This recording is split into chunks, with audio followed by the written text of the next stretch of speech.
Ads లేకుండా latest episodes చూడండి. అయ్యో అలాగా. ఇప్పుడే భవానీ దీక్ష పూర్తయింది. ఈ నూతన సంవత్సరంలో ఉగాది పచ్చడి చేసి మీలాంటి దైవ స్వరూపులకు పంచితే నాకు నా కుటుంబానికి మంచిది. మా అరిష్టాలు పోతాయన్నారు. అయినా ప్రసాద విషయంలో ఇలాంటి పట్టింపులు ఏమీ అవసరం లేదంటారు. కానీ మీరు గురువుగారి శిష్యులు, మీకు తెలియందేముంది, మీ ఇష్టం. ఆగండి. ఎదుటి వాళ్ళకి మంచి జరుగుతుందంటే మా నియమాలు పక్కన పెట్టడంలో తప్పులేదు. ప్రసాదం ఇవ్వండి. అలాగే.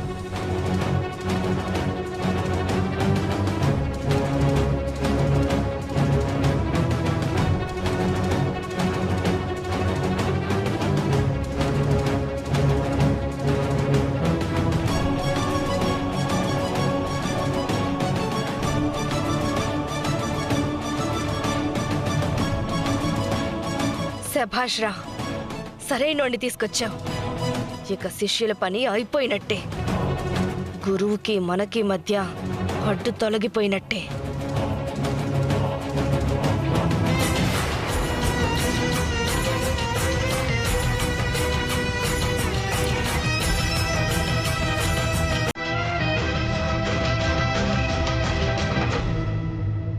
వెళ్ళు. ఎవ్వరికి ఏ అనుమానం రాకుండా జాగ్రత్తగా శిష్యులందరినీ మోసే. అలాగే మేడం.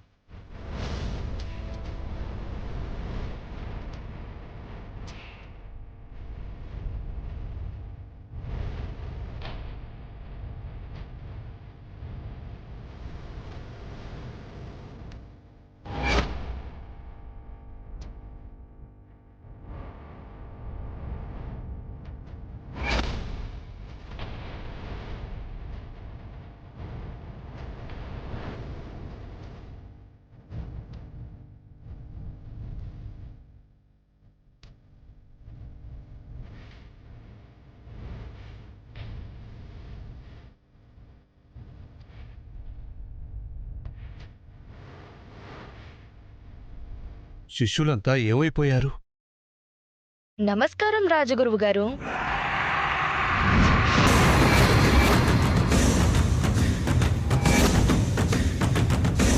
ఏంటి రాజగురువు గారు, మీ శిష్యుల కోసం వెతుకుతున్నారా? చెంచలా, నువ్వా? నేనే. మీరు మీ శిష్యుల కోసం వెతుకుతుంటే సాయం చేద్దామని వచ్చాను. నీ సాయం ఏంటో అర్థం అవుతుంది. ఎందుకు ఇలా చేస్తున్నావు? అన్నీ తెలిసిన వారు ఇది తెలుసుకోలేరా?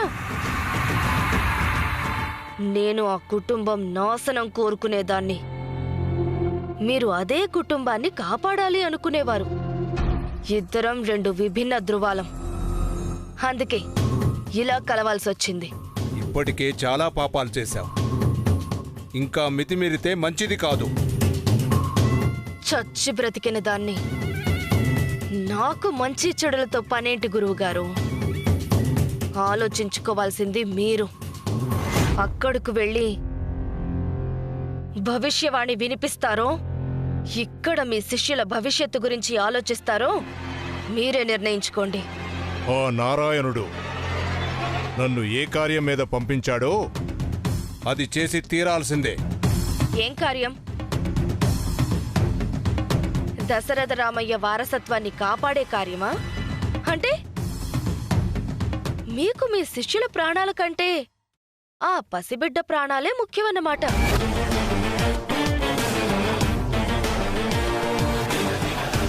చెంచలా, దైవారాధనకి వాళ్ళ జీవితాల్ని అర్పించిన నా శిష్యుల్ని అపహరించి చాలా పెద్ద తప్పు చేశావు. చెప్పాను కదా గురువుగారు, నాకీ తప్పొప్పులతో అస్సలు పనిలేదు. అసలు నేను ఎలా బ్రతుకుతున్నానో, ఎలా బ్రతకబోతానో అన్న విషయం అస్సలు ఆలోచించడం లేదు. నాకు కావాల్సింది ఆ ఇంటి వినాశనం. అది జరగాలి అంటే మీ నోటి వెంట భవిష్యవాణి వెలువడకూడదు. నేను మిమ్మల్ని ఏమీ అన్ను. ఒంటి మీద ఈగ కూడా వాలనివ్వను.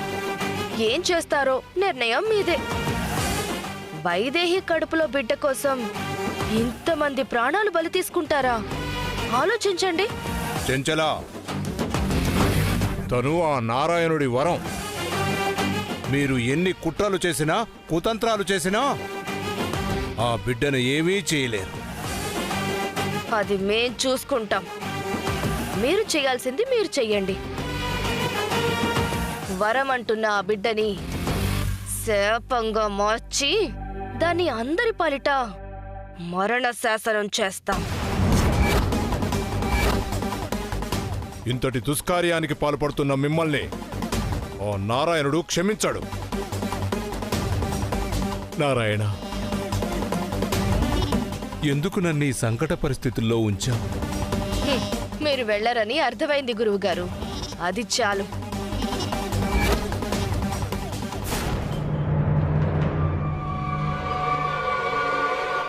దేవాంశ్ రాజగురువు కోసం వెళ్ళాడంటేనే భయంగా ఉందత్తయ్యా. చెంచల కన్నా ముందు దేవాంశ్ రాజగురువుకి దొరికిపోతే ఇక మనం చేయడానికేం ఉండదు. నాకు అదే టెన్షన్గా ఉంది. ఈ చెంచల మీద నమ్మకం పెట్టుకుంటే అదేం చేస్తుందో ఏంటో. అస్సలు కంగారు పడాల్సిన అవసరం లేదమ్మా. ఆల్రెడీ రాజగురువు ఆయన శిష్యులు చంచల అధీనంలో ఉన్నారు. అవునా? దొరికిపోయారా? అమ్మయ్యా, పెద్ద టెన్షన్ తీరిపోయింది. అయితే రాజగురువు ఇక్కడికి రానట్టే కదా? భవిష్యవాణి చెప్పనట్టే కదా? చెప్పడమ్మా, అసలు ఇంటి చుట్టుపక్కలకే రాడు. వస్తే చంచల ఆయన శిష్యుల్ని చంపేస్తుంది. అయితే ఇప్పుడు రాజగురువు చెంచల ఆధీనంలోనే ఉన్నాడు కదా? అదే చెప్తున్నాను కదా.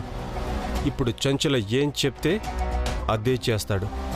అయితే రాజగురువుని ఇక్కడికి పంపించి భవిష్యవాణి చెప్పమని చెప్పు.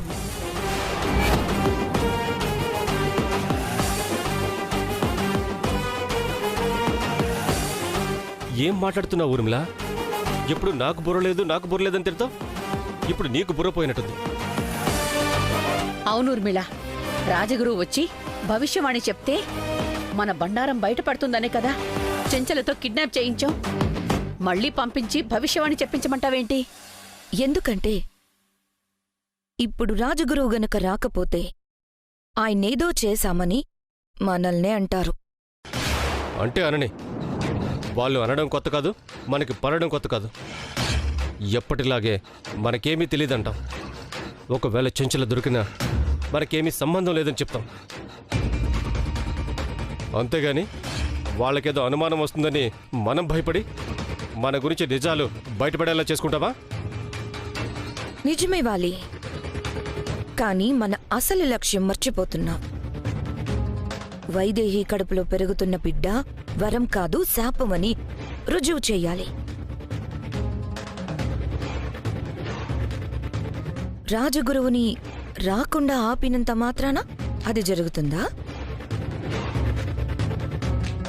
ఆ బిడ్డని వరమని నెత్తిన పెట్టుకుంటారు. రాజగురు వచ్చినా జరిగేది అదే కదా. వరమని ఖచ్చితంగా ముద్ర వేసి మరీ చెప్తాడు. మనం చెప్పనివ్వం కదా వాలి. ఆ శిష్యుల్ని చంపేస్తామని బెదిరించి రాజగురువుని రాకుండా ఆపిందో,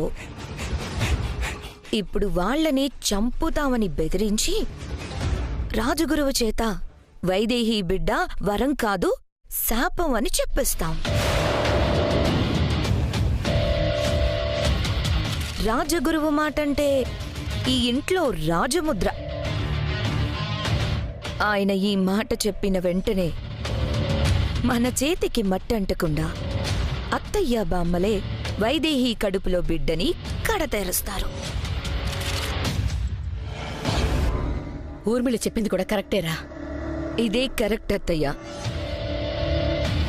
రాజగురువు రాకుండా ఉంటే మన గురించి నిజాలు బయటపడకుండా జాగ్రత్త పడొచ్చేమో.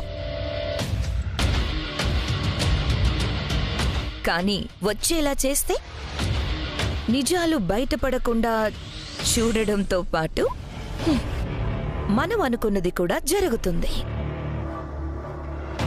నువ్వు సూపర్ ఊర్మిళ, నువ్వు సూపర్. అంతే. అసలు నాకు ఈ ఆలోచన రాలేదు. కళ్ళు పోయినా నీ ఆలోచనలో వాడి వేడి మాత్రం అసలు పోలేదు. రాజగురువుని రప్పించి ఒక్కటేమిటి మనకు కావలసినవన్నీ చెప్పించుకోవచ్చు. ఇంకా ఆలోచిస్తావేంట్రా? చెంచలకి ఫోన్ చేయి, రాజగురువుని పంపించమని చెప్పు.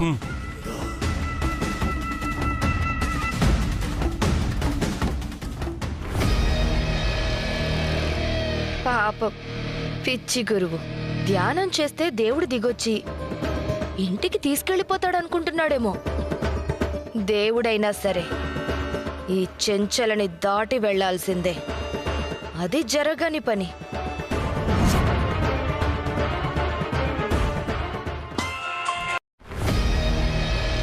చెప్పు వాలి. అక్కడంతా ఓకే కదా? అంతా ఓకే. రాజగురువు ఏం చెయ్యాలో తెలియక ధ్యానం చేసుకుంటున్నాడు. ఇక్కడే ఎక్కువసేపు ఉంటే ఏదైనా సమస్య రావచ్చేమో. ఎందుకైనా మంచిది నా చోటికి తీసుకుపోతా. తీసుకుపోవడం కాదు, తీసుకునిరా.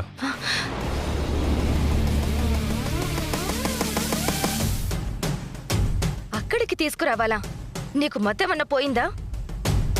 అక్కడికొస్తే నిజాలు చెప్పేస్తాడనే కదా వాళ్ళ శిష్యుల్ని కిడ్నాప్ చేసి గురువుని ఇక్కడ కదలకుండా చేశాను. మంచి పనే చేసావు చంచల, కానీ చెప్పేది పూర్తిగా విను. ఆయన ఇక్కడికి వచ్చేది ఆయన అనుకున్నది చెప్పడానికి కాదు, మనం చెప్పమన్నది చెప్పడానికి.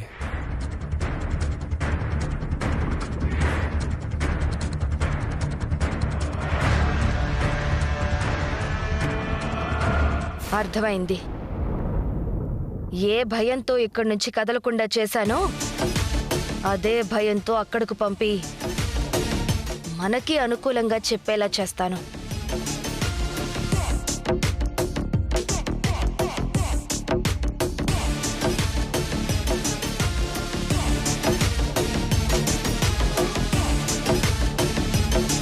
గురువుగారు, ధ్యానం చేసింది చాలు, లేవండి.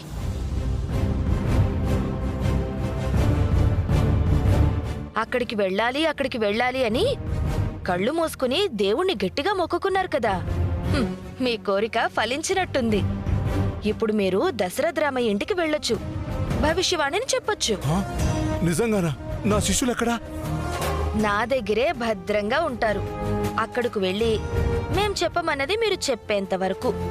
మళ్ళీ ఏదో కుతంత్రం. అసలు నన్ను అక్కడికి నిజంగానే పంపిస్తున్నావా? పంపిస్తున్నాను గురువుగారు, వెళ్ళండి. సరే, నాకు మంది మార్బలం ఏమీ అక్కర్లేదు. చెప్పాల్సింది చెప్పే వస్తాను. ఆగండి గురువుగారు, ఆవేశపడకండి. మీరు చెప్పాల్సింది మీరు చెప్పుకున్నట్టయితే మీ శిష్యుల్ని వదిలేసి ఉండేదాన్ని కదా. అక్కడకు మీరు వెళ్ళాలి, కానీ నేను చెప్పమన్నట్టు మీరు చెప్పాలి. అప్పుడే మీ శిష్యులు ప్రాణాలతో ఉంటారు. ఏమంటున్నావు? ఆ దేవుడు రాసే రాతలు కాదు, మేము రాయిపోతున్న వాళ్ళ తలరాతల గురించి చెప్పాలి. అనుకున్నాను. వెళ్ళమనగానే ఈ రాక్షసి మనసు ఇంతలోనే ఎప్పుడు మారిపోయిందా అనుకున్నాను. రాక్షసే అనుకోండి, ఇంకేమన్నా అనుకోండి, నేను చెప్పేది మాత్రం అక్కడ చెప్పండి. ఇప్పటిదాకా నిజం చెప్పకుండా ఆపావు. ఇప్పుడు నాతో అబద్ధాలు పలికించాలని చూస్తున్నావా? ఆ నారాయణుడి నామస్మరణ పలికే నా నాలుకతో అబద్ధాలు చెప్పించాలని చూస్తున్నావా? అయ్యో లేదు గురువుగారు, మీ నాలుకతో పలికి అబద్ధాల్ని నిజాల్ని చేయమంటున్నా. అవి కూడా పెద్ద విషయాలేం కావు. వైదేహి బిడ్డ నారాయణుడి వరం కాదు, శాపం అని చెప్పాలి. ఆ బిడ్డ ఊపిరి పోసుకుంటే కుటుంబమే నాశనమైపోతుందని చెప్పాలి. నారాయణ నారాయణ నారాయణ.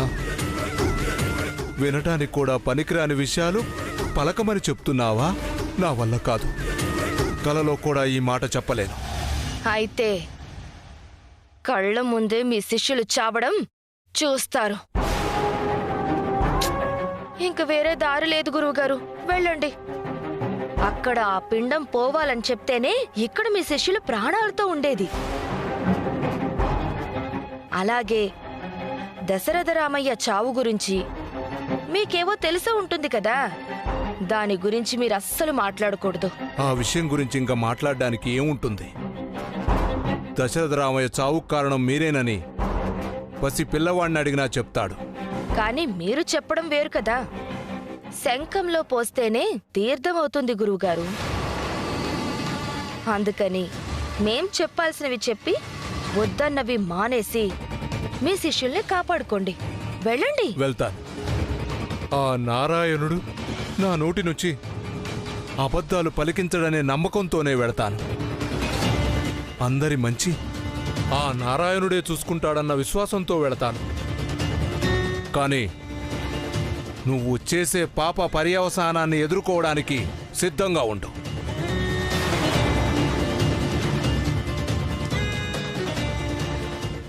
నువ్వు దేవుణ్ణి నమ్ముకున్నావు, నేను నా పగని నమ్ముకున్నా. ఆ దేవుడు కూడా ఎప్పుడూ మన పక్క ఉండకపోవచ్చు, కానీ పగ తీరేదాకా వెంటాడుతూనే ఉంటుంది. అంతు చూసేదాకా చల్లారదు.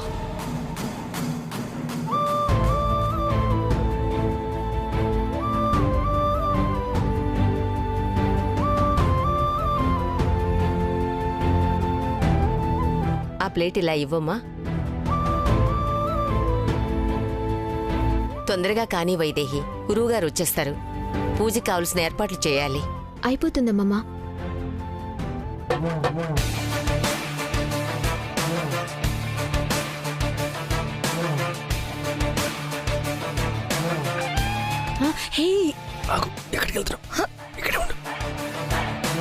అవును, బాబా ఫోన్ చేశాడా? గురువుగారి గురించి ఏమైనా తెలిసిందా? ఇంకా లేదమ్మా, కానీ తీసుకొస్తానన్నాడు కదా, తీసుకొస్తాడు. దేవాంశ్ తీసుకురావడం కాదు, గురువు గారిని మేమే రప్పిస్తున్నాం. మనకు కావాల్సింది చెప్పించుకుంటున్నాం. పచ్చడిలో అన్ని రుచులు సమానంగా కలుపు. ఏది ఎక్కువ ఉండకూడదు, తక్కువ ఉండకూడదు. రుచులన్నీ ఎంత సమానంగా కలిపినా చివరికి నీ జీవితంలో మిగిలేది చేదే వైదేహి. చివరికంటే ఎప్పుడో కాదు, ఈరోజే ఉగాది స్పెషల్.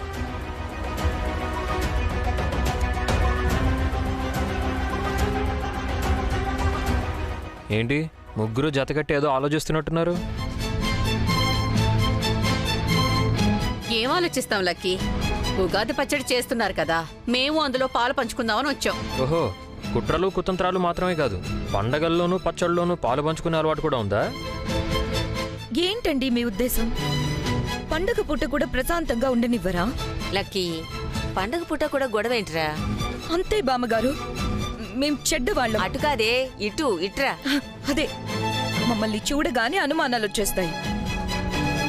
ఎప్పుడూ పనిచేయని వాళ్ళు, ఉగాది పచ్చడి అంటే కూడా ఏంటో తెలియని వాళ్ళు పచ్చడి చేద్దామని వస్తే ఇలాంటి అనుమానాలే వస్తాయి. అంటే ఏంటి మీ ఉద్దేశం? నాకు ఉగాది పచ్చడి చేయడం చేత కదనా? వేప పువ్వు, బెల్లం, మామిడికాయ అన్నీ కలిపితే అదే ఉగాది పచ్చడి అవుతుంది. ఏవెక్కడున్నాయో అన్నీ కలిపి చూపిస్తాను, చూడు. అయ్యోయ్యో ఊర్మిళ, టేబుల్ ఎక్కడుంది బామ్మ? ఇక్కడే ఇక్కడే, కూర్చో కూర్చో. ఇదిగో, ఇది మామిడికాయలు. ఎలా వేయాలో నాకు తెలుసు. ఇది బెల్లం, ఇది వేప పువ్వు. అయ్యో ఆగు ఆగాగు, ఇంత వేప వేస్తే ఉగాది పచ్చడి కాదు, చేదు పచ్చడి అయిపోతుంది. పచ్చడికి ఏం కావాలో తెలిస్తే సరిపోదు, ఎంతెంత కావాలో కూడా తెలియాలి. వైదేహి, నువ్వు చెయ్యి.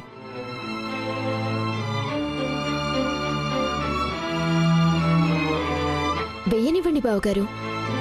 వాళ్ళెంత చేదు చేయాలని చూసినా చివరికి ఆ చేదే తీపోతుంది.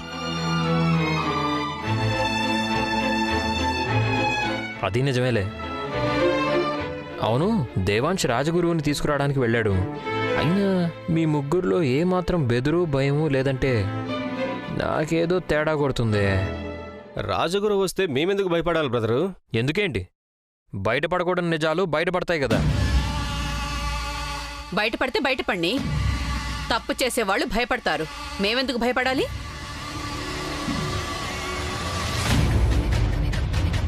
అసలు మీ అనుమానం పోగొట్టడానికైనా రాజగురువు ఎప్పుడెప్పుడొస్తారా అని ఎదురు చూస్తున్నాను. అందుకే నాకు అనుమానంగా ఉంది. ఏం చేస్తున్నారో చెప్పండి. వైదేహి కడుపులో బిడ్డ వల్ల ఈ పాటలన్నీ పడ్డం తప్ప ఇంకేం చేయగలం? నా బిడ్డ మీద పడి ఏడవటం కాదు. ముందు మీరేం చేస్తున్నారో అది బయట పెట్టండి. వైదేహి, అవునమ్మమ్మా, రాజగురువు కోసం బావగారు ఆశ్రమానికి కారు పంపింది. ఆ విషయం గురువుగారికి తెలిసి కూడా అక్కడికి రాలేదంటే దానికి కారణం వీళ్ళే అయ్యుంటారు.